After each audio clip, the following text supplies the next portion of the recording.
Say sadhu, sadhu, sadhu. So, dear Dharma practitioners, our human life mainly depend on our mind. So the mind made the man. When it come to mind, the very nature of the mind always it measure. There are few qualities in mind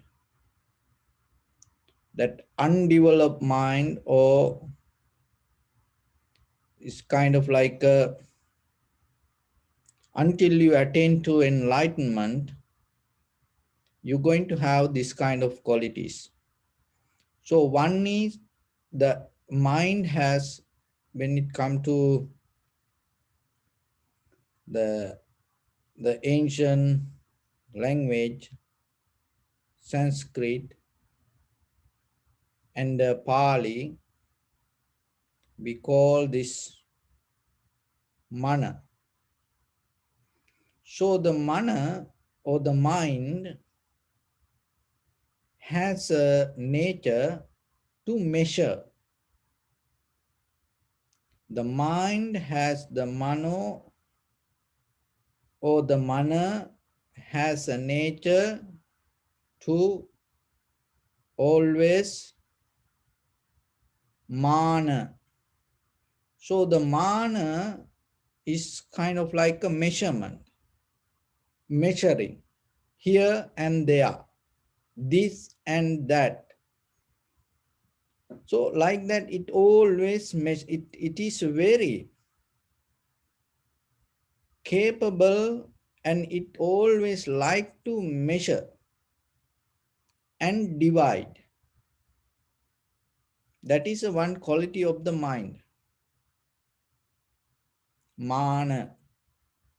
And other thing is pondering, from here, projecting, from here to there, always. That's why the people have this very nature, always to look towards, even physically, from here to there, even mentally, from this point to that point. We always like this. And there is another quality in this mind, or the mana, or that also called mana. That mana is grasping, holding, and becoming centered.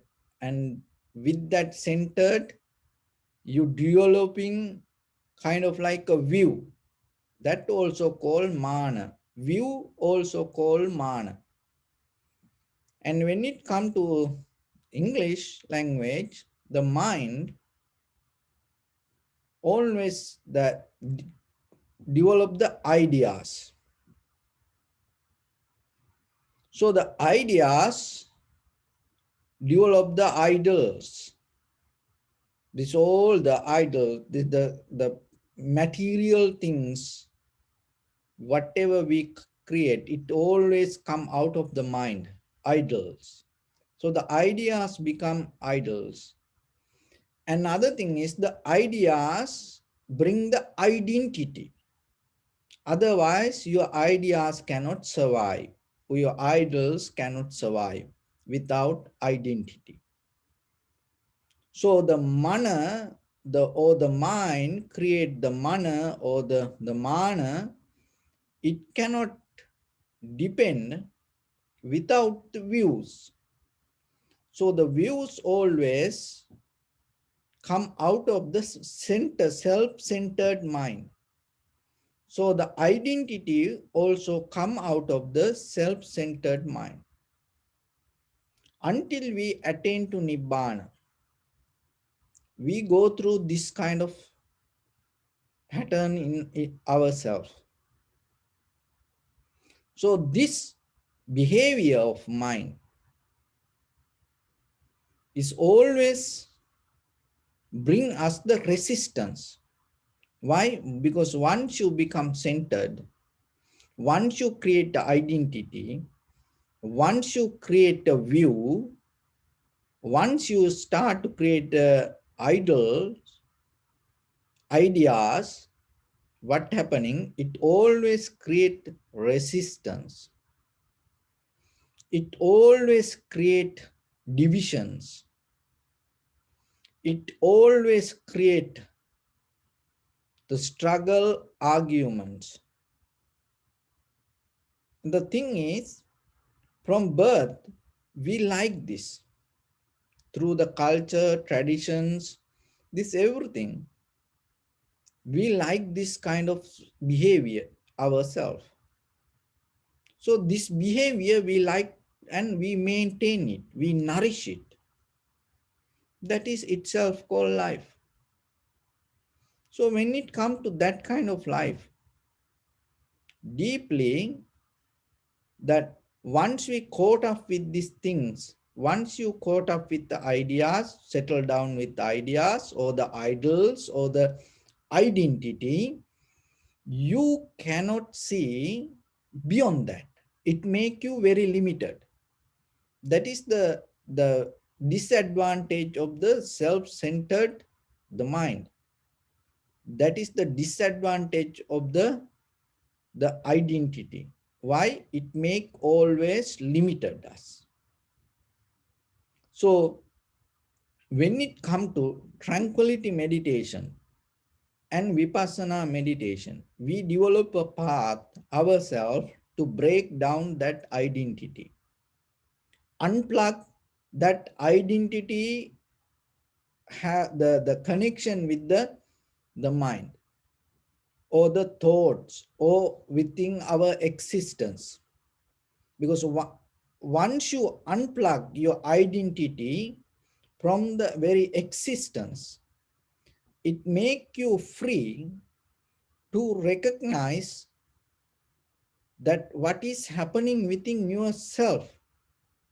And once you recognize that, you able to understand the very nature of life. That's why we come to observe impermanent, unsatisfactory nature and selflessness. So this is within us.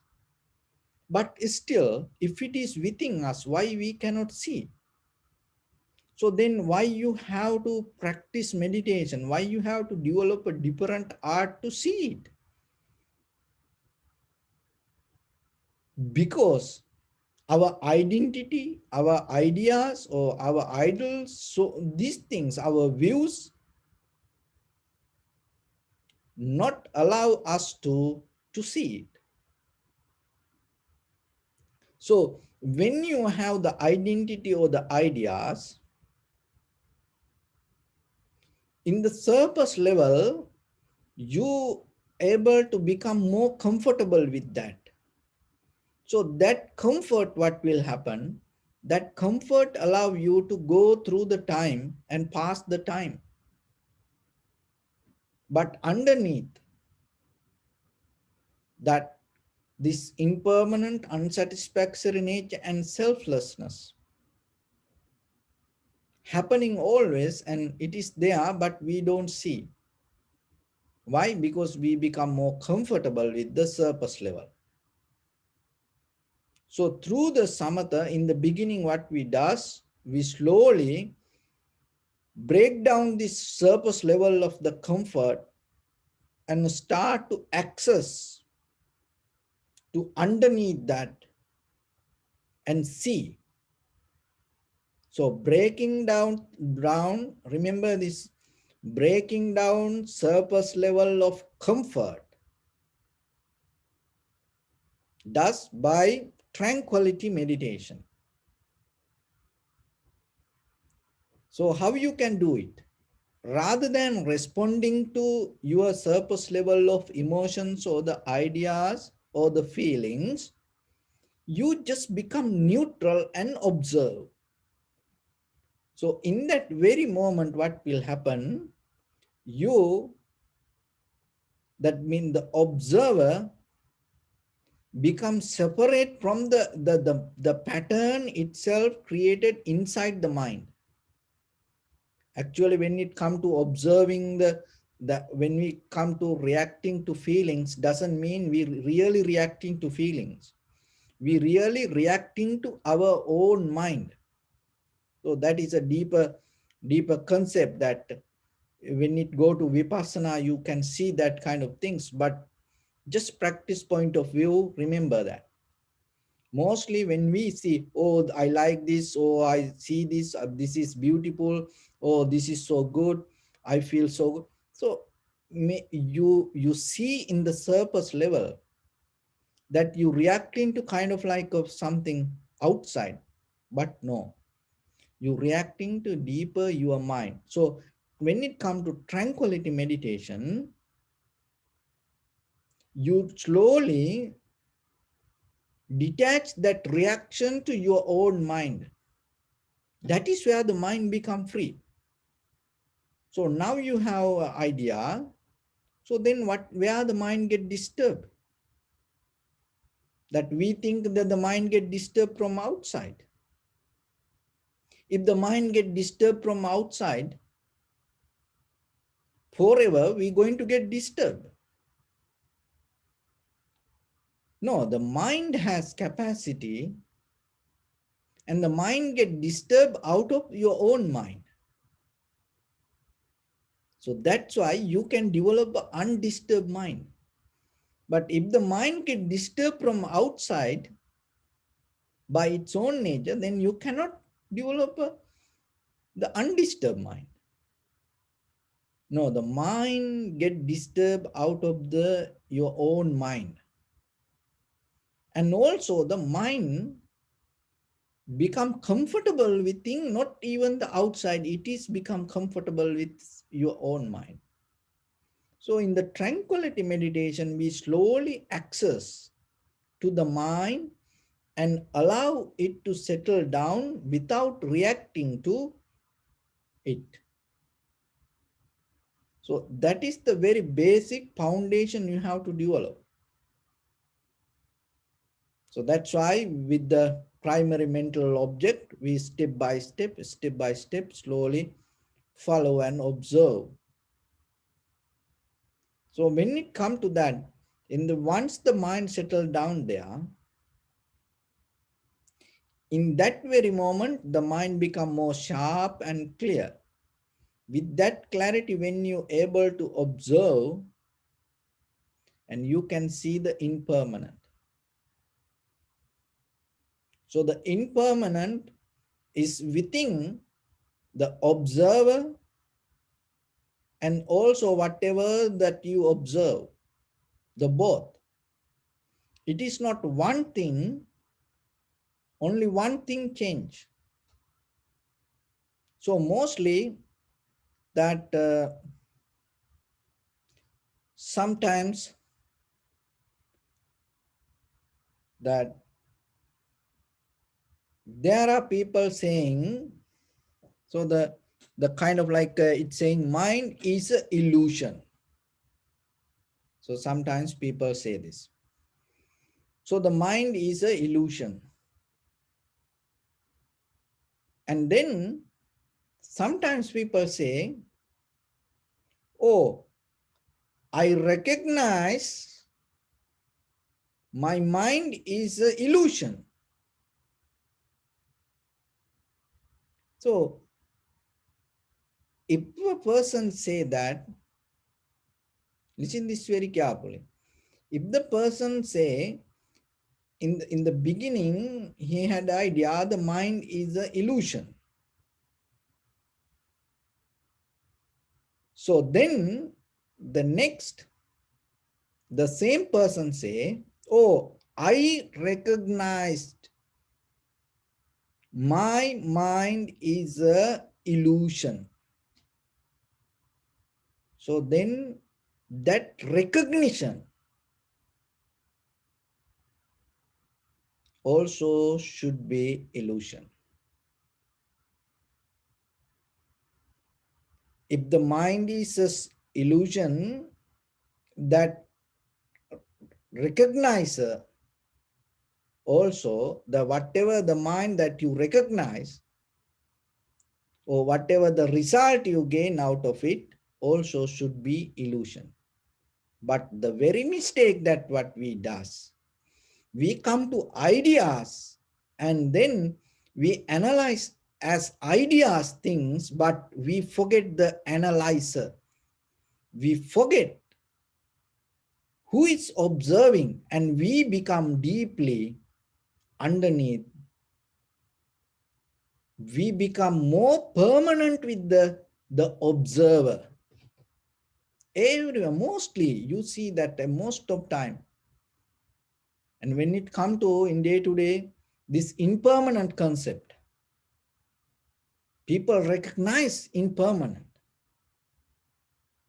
but they forget the observer. So that only the way to access to this is five aggregates. There's no any other. The way as a concept you can maybe get into something, but the way that you can formally access to this is five aggregates. So in that five aggregates, in the very first level, if you try to catch the consciousness, you cannot get it.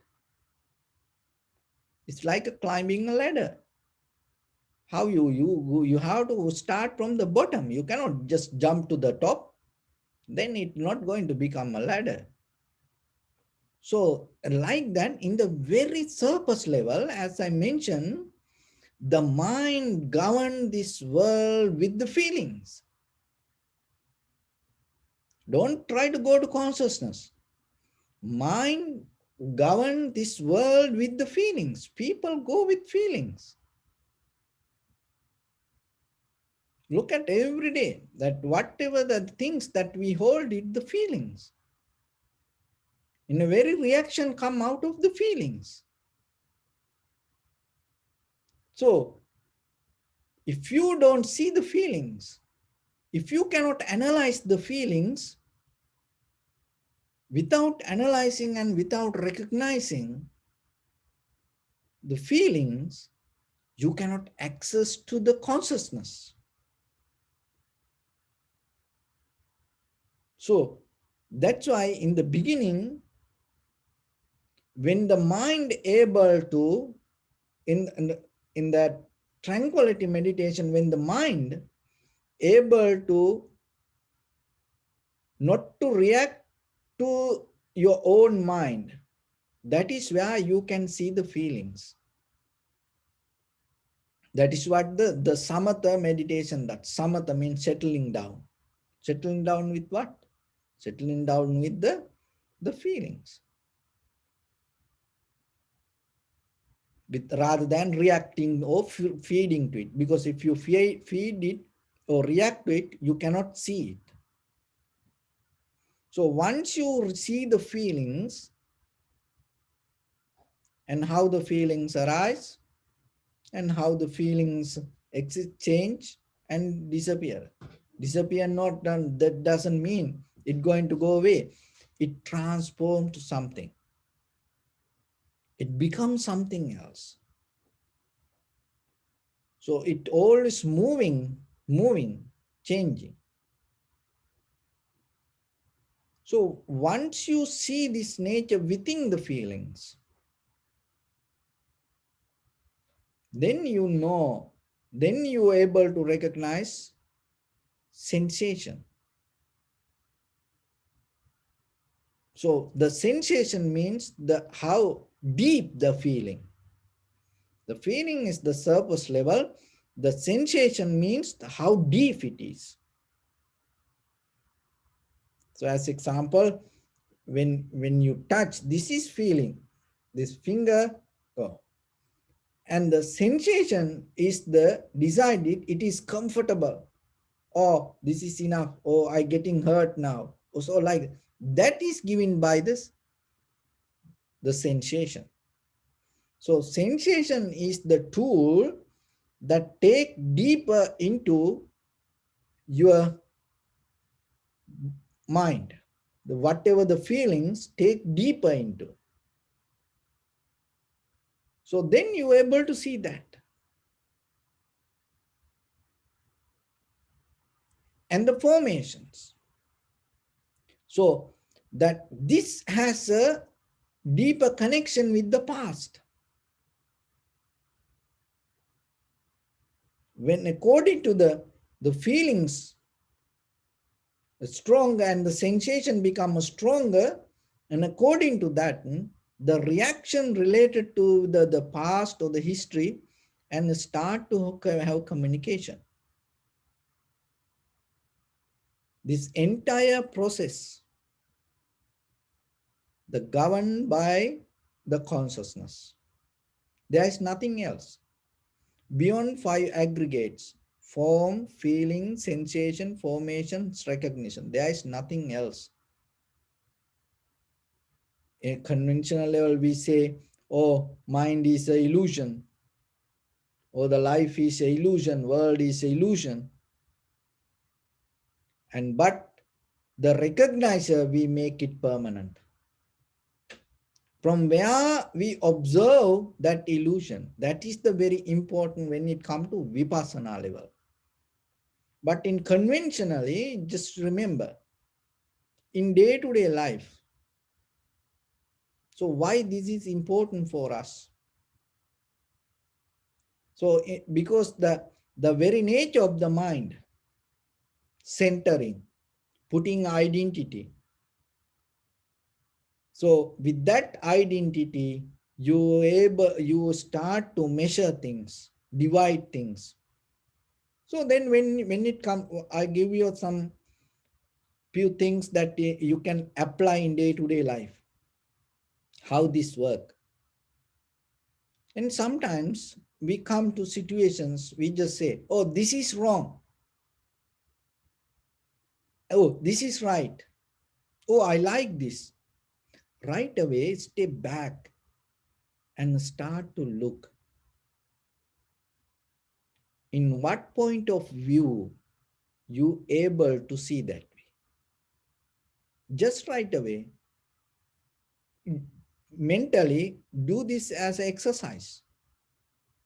Even when you eat or when you feel some comfort, right away, rather than go with the current, right away, step back and start to look in what kind condition or the point of view you say this. Then you will see the self-centered. You see the self. It is very practical. You can see it. If you practice, if you do it, you see it. So in the otherwise, that then you recognize in there is nothing. Oh, if there is nothing that you can centered, and how you say this is right or this is wrong.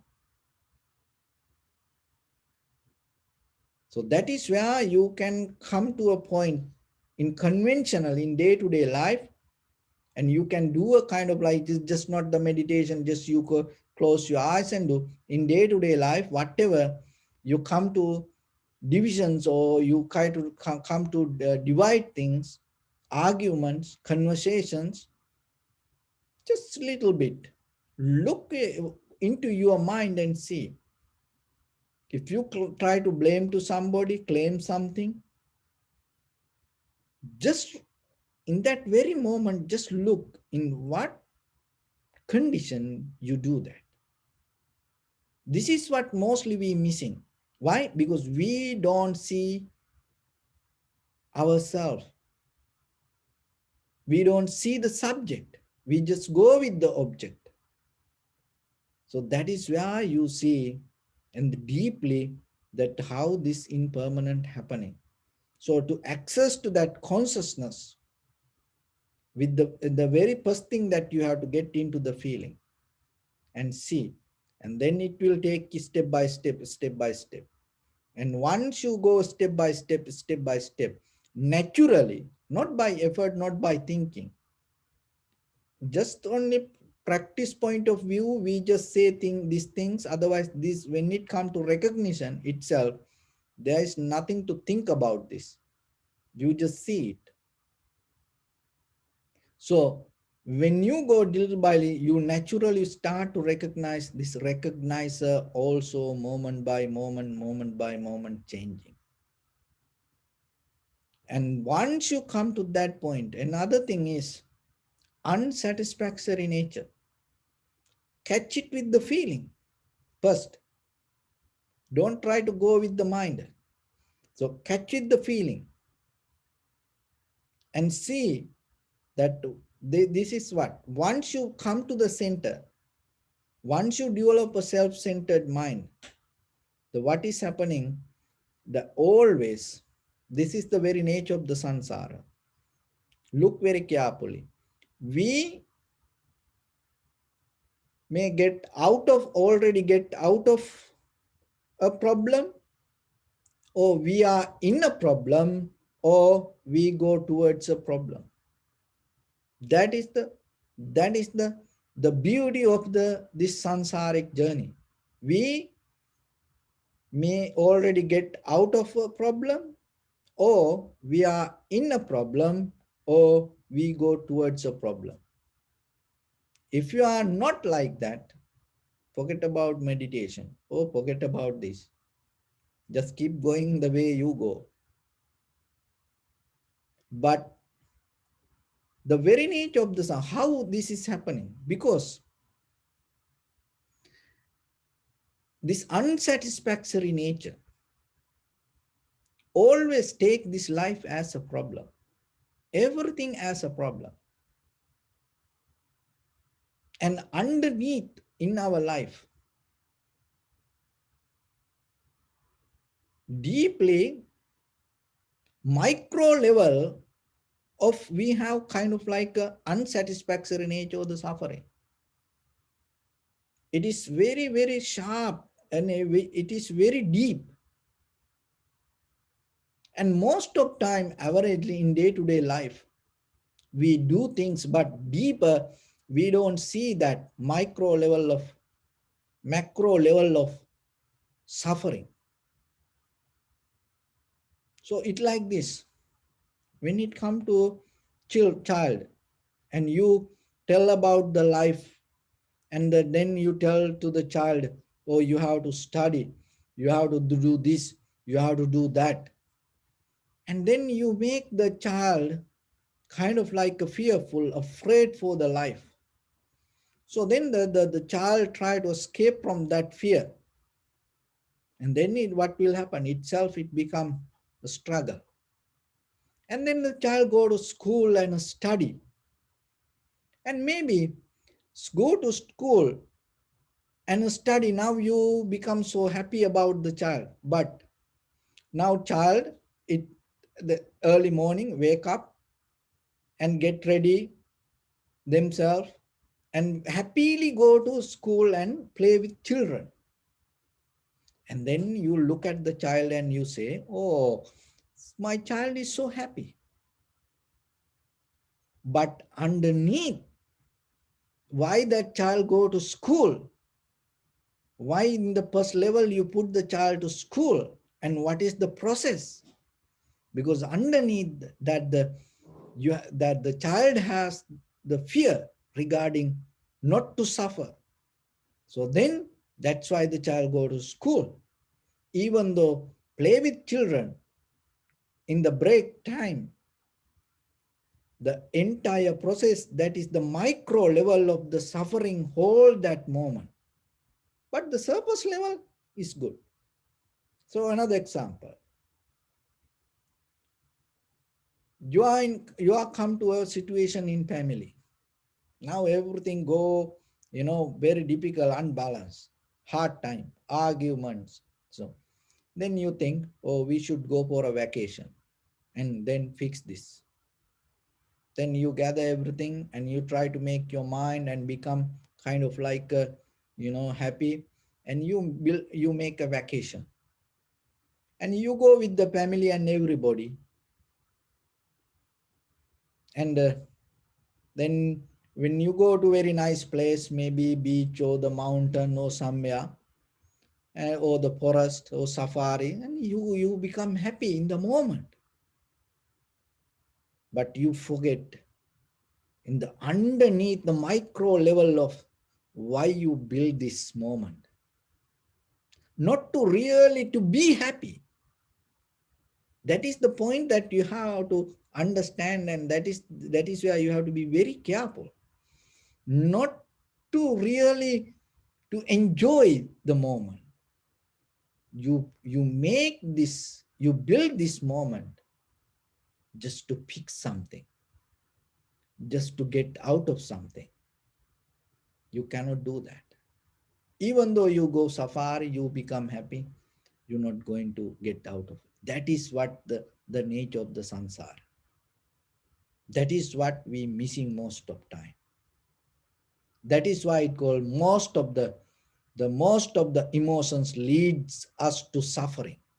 Why? Because we build up the emotions out of the fear or the unsatisfaction or the suffering. Even though surface level is a look beautiful, happy, end of the journey, you again going to hit back to the same nature. So then what you have to do?